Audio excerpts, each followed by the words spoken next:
The bane of your life is to be different. You know, we're tribal people. We need to connect. We connect by being the same, and I never felt the same. I felt different. I felt ugly. I felt stupid. I felt gawky. You know, when I grew up, my father was my headmaster, or you might say the principal, and that was a horrible thing as a kid. You know, I was 11 years old, and 18-year-old kids would come and go, "You're dad," so I won't even say the word. And that was awful, and I felt like a really hideous freak. I had these long, skinny legs. I thought I was ugly.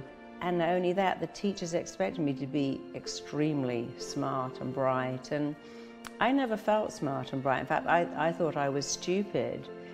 It was very difficult because I felt different. When I was about 17, I was told I could never have children. A doctor told you could never have children? Told me I would never have children when I was 17.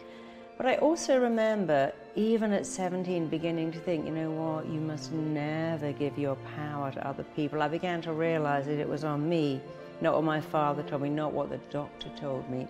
And when he began to say that, I heard myself saying, stop, because I will not let that in. Even then I knew if I let that in. What caused that shift? Because you were going through this awkwardness. You were told you couldn't have children. And somewhere when you were 17 or 18, a resistance came to that. You decided to fight back. Yeah, I decided to fight back.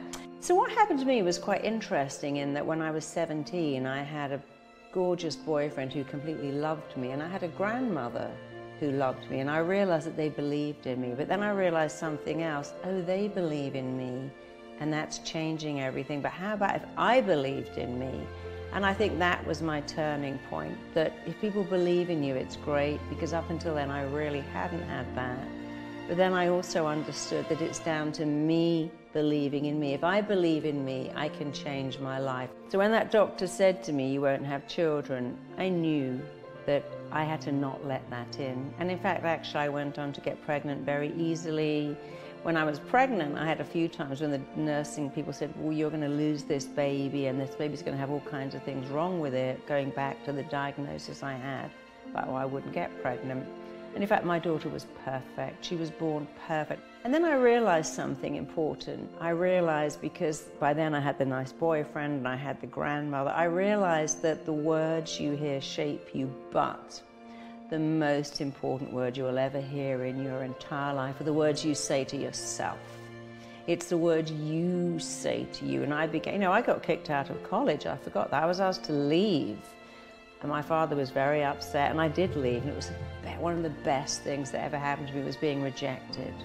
Sounds funny now, but it was the best thing, because it made me realize that I could shape my life, I could steer my life, I could do anything, be anything, go anywhere, but it was always down to how I spoke to myself, the words I said to myself.